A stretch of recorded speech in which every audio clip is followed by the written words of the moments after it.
This is Channel 4, which now asks, whatever happened to Tarquin Shirley Stanstead Scroat?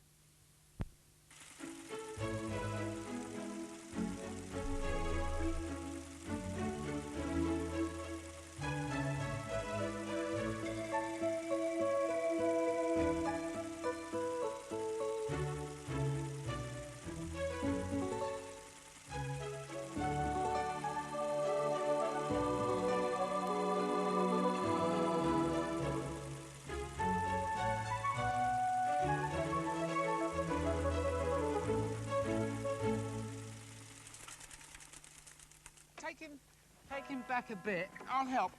Let's put it there. We can get a bit of... We just need to try and get it onto the sun there. That's lovely. Got the TCP, I think. That'll help the swelling go down. As I say, 6 lives, 6 brothers, 1 birthday. So far, in our look at the Scroat sextuplets, 5 of the brothers have welcomed the camera into their working lives and have helped us understand how social pressure works on 6 people with identical origins. But what of the 6th? What of the brother that had shown the most promise? What of Tarquin Shirley Stanstead Scroat, who almost completely eluded our efforts to track him down? Almost, but not quite. Tarquin? Yeah, I remember him, yeah. Always had his nose in a book. He became an actor, I think. I got a card from him 2 or 3 years ago. No, I didn't, no. Tarquin, he went on to be an MP. So, I mean, if you phone the Houses of Parliament, I think you'll probably get in touch with him there. Yes.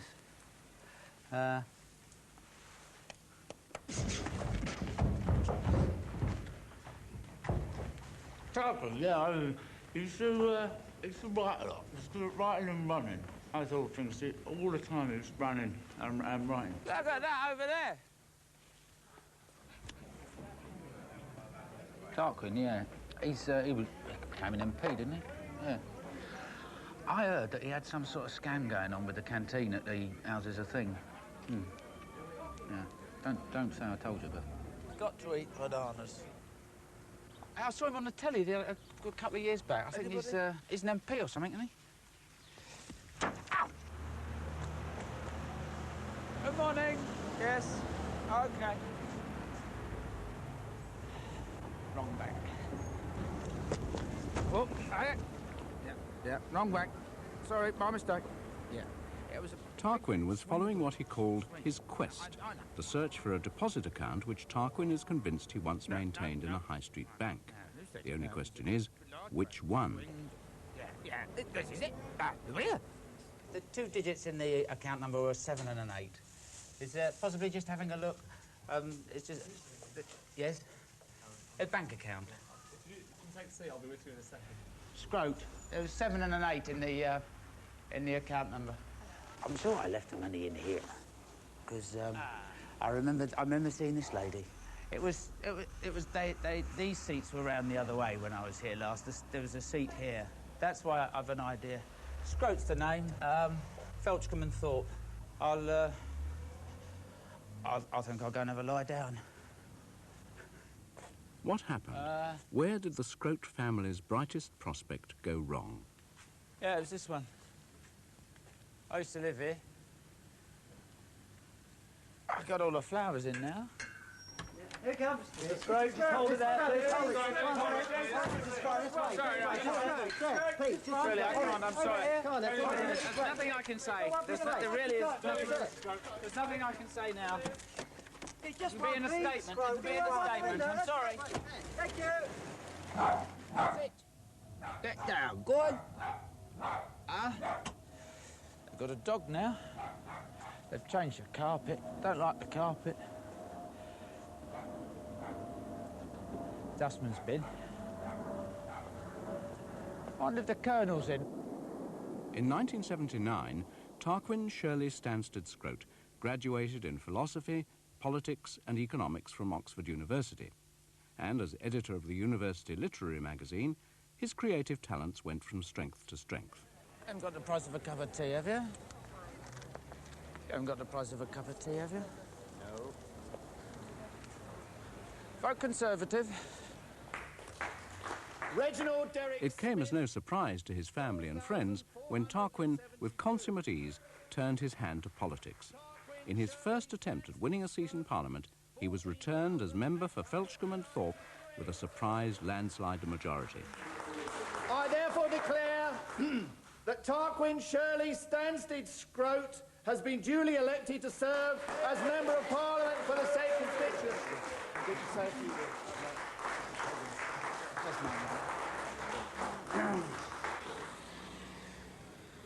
Hang on, wait.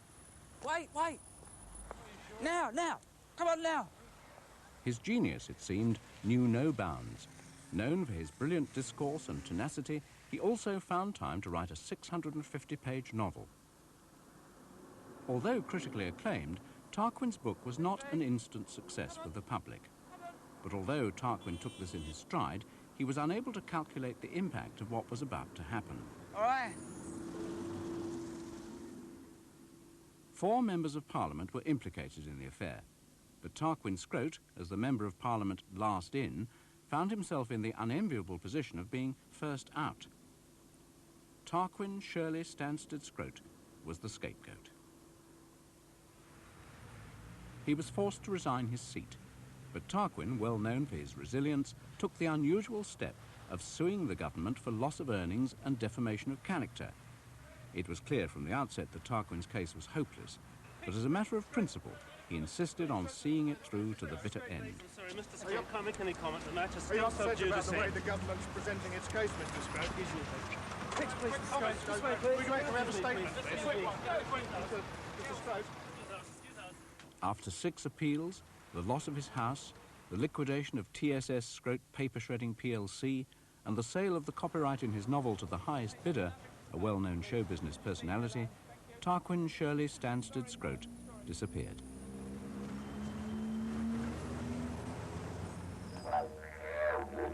But the Scroat affair had a curious, unforeseen twist. In his book, now renamed by the publishers, Tarquin had uncannily predicted his own demise. In the book, the fictional character Justin Skame, MP, is seen to fall from grace and eventually commit suicide. However, unlike the Scroat affair, the case of Justin Skame leads to the collapse of the government and the repeal of the laws protecting privilege and power. The added piquancy provided by the affair and subsequent relaunch rocketed the book into the top 10 bestsellers, where it remains to this day. The book is believed to have grossed in excess of £1.5 million, and for the show business personality who bought the rights from Tarquin, one of the most astute investments made in publishing history. The man who bought the rights from Tarquin was none other than Freddie Garrity, popular singer and entertainer who found fame in the 60s with the band Freddie and the Dreamers. Freddie lives in a £2 million house overlooking the south coast. At this point, Freddie Garrity was unavailable for comment.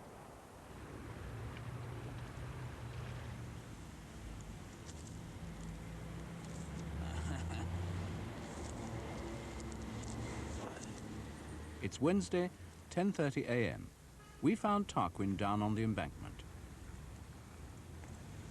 Tarquin is convinced that as soon as he has completed the sequel to A Future Amongst Men, his problems will be over. He informed us that he is 3/4 of the way through the book, but we were only able to find 16 pages bearing anything remotely legible. He told us he has hidden the rest of the manuscript somewhere in Hyde Park for fear of it being stolen. We asked Tarquin if he had any idea how much the sale of his copyright had cost him. He didn't. We then informed him of the estimated income the book had generated. You bastard! Ah! Bastard!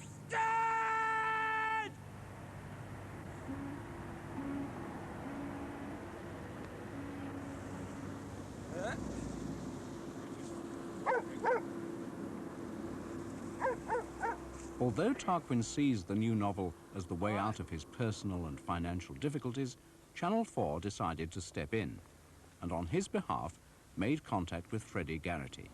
A letter was sent explaining Tarquin's predicament. Channel 4 and Tarquin eagerly awaited the reply. The London Underground plays a large part in Tarquin's life, offering shelter, warmth, and a ready supply of constituents from whom to beg.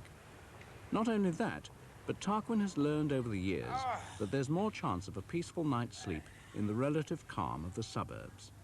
So when the last train leaves, so does Tarquin, in search of quiet and relative safety, if only for tonight.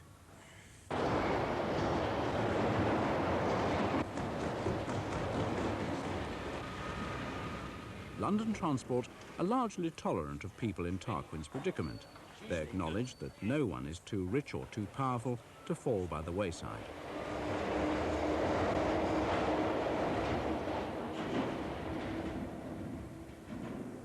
Of course, it used to be Daimlers. Weren't allowed to go on the underground. Too dangerous. Quite like it.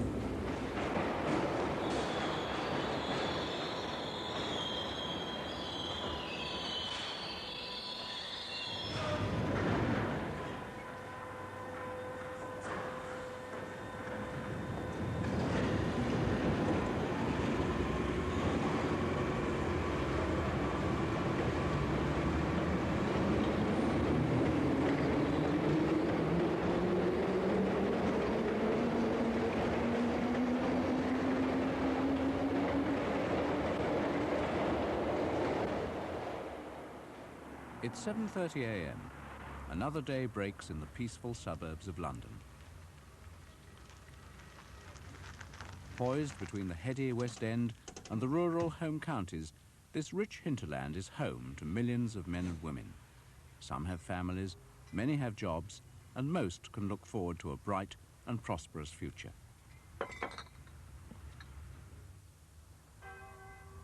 But the suburbs also provide the perfect cover for people like Tarquin to go to ground. Somewhere in this quiet backwater, the ex-member for Felchcombe and Thorpe has found a bed for the night. With numerous open spaces, garages and back alleys, this is one place where Tarquin can sleep unmolested.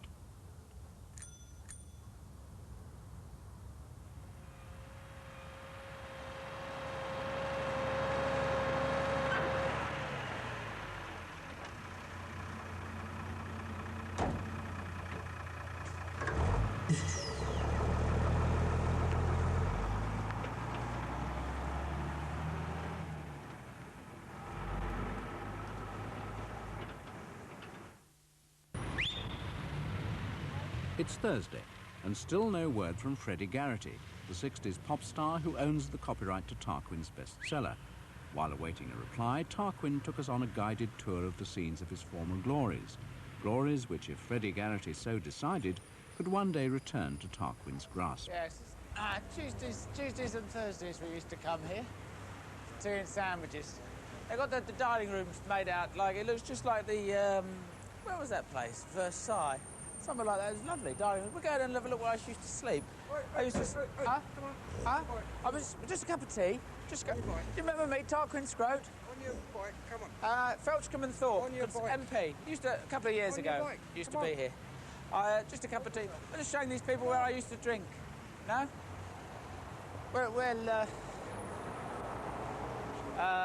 That's George on the door there. He doesn't remember me. I didn't have a beard a couple of years ago. I think that's what's thrown him. Bless him. He's got a wife and 2 children. He doesn't remember me. Oh, I see old Bernie's got his car clamped again. What an old sausage. He would always park it here. I say, Bernard's got his car clamped again. What a fool. I used to come here a lot. This is the Caprice. Hello! Scope's the name. You remember me? No. I wanted the table by the corner. That's what I used to. You remember? No. It was the Bang Bang Chicken, wasn't it? Yes, no, I'm No? terribly sorry. I think it's best if you If Jeffrey's in, he'll vouch for me. Yes, no, I'm terribly sorry. Do But this... you probably remember me without the beard. No. No. Okay. I'll wait round here see if Jeffrey comes out. If you wait up there, that'd Yeah? be much better. All okay? right then. Okay. I think they're full up. They've got no tables. Yes, have you? we're very busy. Yeah. That's. Oh, maybe we'll come back maybe on another day. All right. Thanks anyway. I'll phone next time, shall I? Yes. OK. Goodbye. All right then, bye-bye. Goodbye. It was me and Geoffrey, we were there on the night, it was. This is where I used to shop a lot. This is old Turnboards, yes. Turnies, we used to call it. Cecil and I used to always come here. We'd pick the fabric and we'd sit for hours at the back with Rodney while he actually hand-sewed our shirts. Do you sell beard combs? Beard combs? Yes. 140. Well, you don't have one for about 8 or 9 pence. Not at the moment. Oh, this takes me back. Yes, this is the approaching shower. It's a lovely picture. Ever thought about having the frame go across there? Because don't you feel that's all wasted, that bit? Well, it's supposed to be an approaching shower.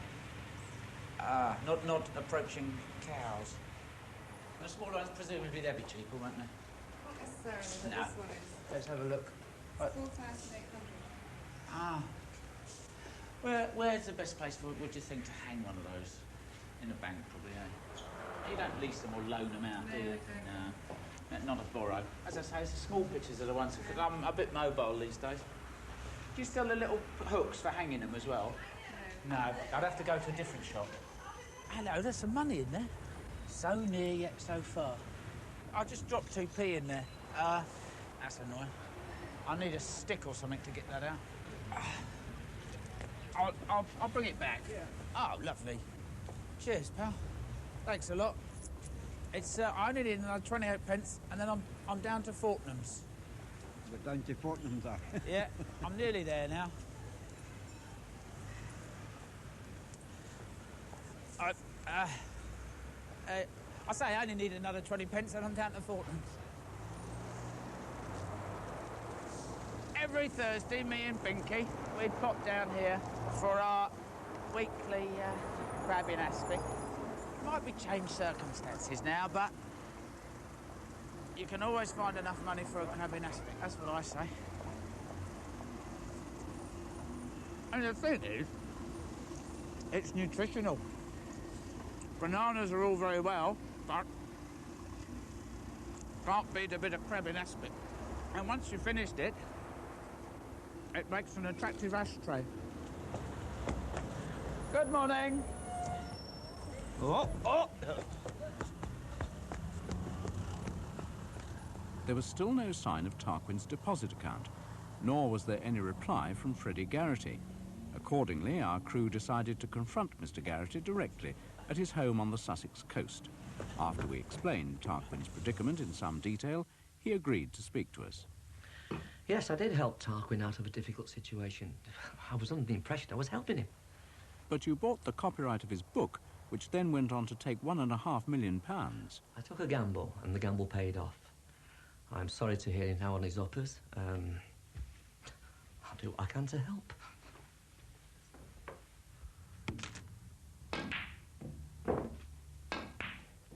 But what of the profits from his book? Hasn't he got some entitlement? Well, strictly speaking, legally speaking, no.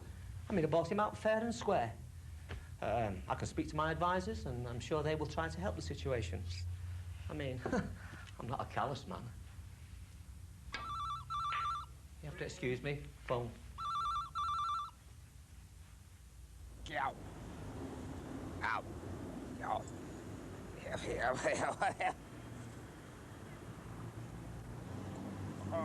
Shortly after this interview, a letter arrived for Tarquin Scroat. Oh, Mr. Garrity. It's written to me.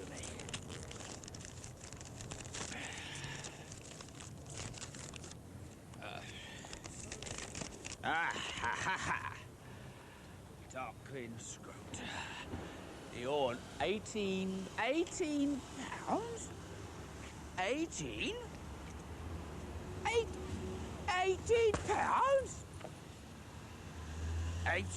18 pounds? While Tarquin was in a good mood, we asked him what he knew of the Scroat brothers' 18th birthday party and what had happened on that occasion to drive a lifelong rift between the sextuplets. Unlike his brothers, Tarquin was most forthcoming.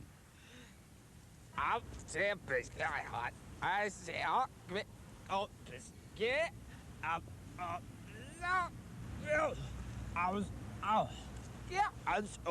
Boom! That's a problem. After we cashed Freddie Garrett's cheque for him, Tarquin decided to celebrate his good fortune with a fresh bottle of cider, a tie, and a pornographic magazine. So we can't shop on Sunday. Any other day we're fine. It's just the Sundays. But I always go to Eastbourne on Sunday, so I don't want to go shopping anyway. Well, you shouldn't. It's because the shops are shut. Ladies and gentlemen, Freddie and the Dreamers. How do you do what you do to me? I wish I knew. If I knew how you did it to me, I would do it to you. My girlfriend. Go on, girl, go on. How do you do what you do to What's me? that? He sang another one. No. Knew. He sang another one. If I knew how you did it to me. What's the other one he sang? He sang... You were made That's the one, yes. Everybody tells me so.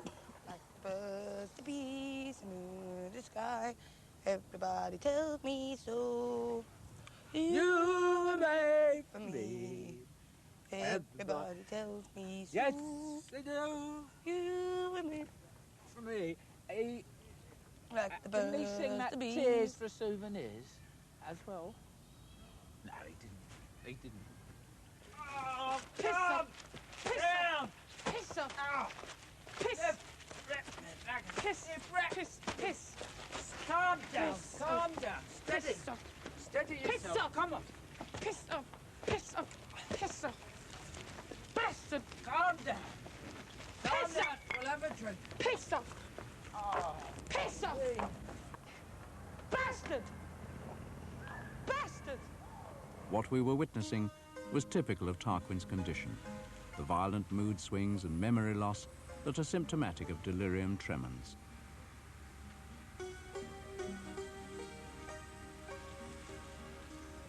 Tarquin is just one of the 2,000 or so tramps in London. Like him, many of them once had respectable homes and careers and have ended up on the streets through a variety of reasons: debt, the breakup of a stable relationship, alcoholism, mental illness. But Tarquin Shirley Stansted Scroat has had further to fall than most.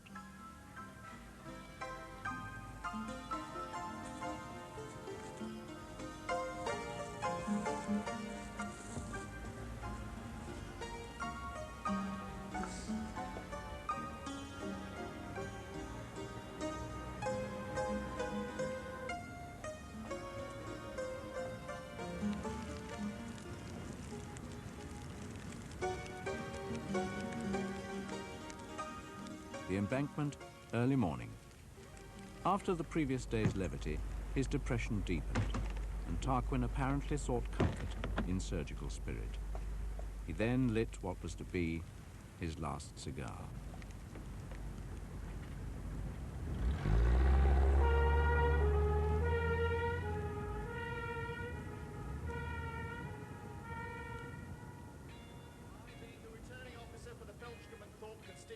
Hereby declare that the total number of votes cast for each candidate at the election was as follows.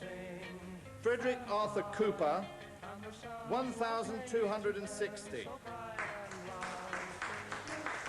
Heather Clough, 307. Reginald Derrick Smith, 12,472.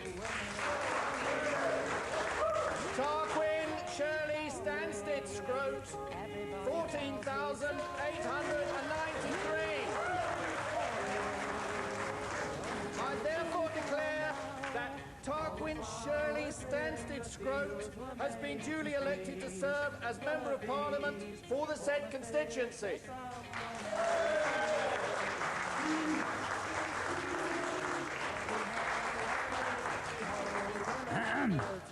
I'd just like to say, when I kissed you on your lips, I knew that you were made for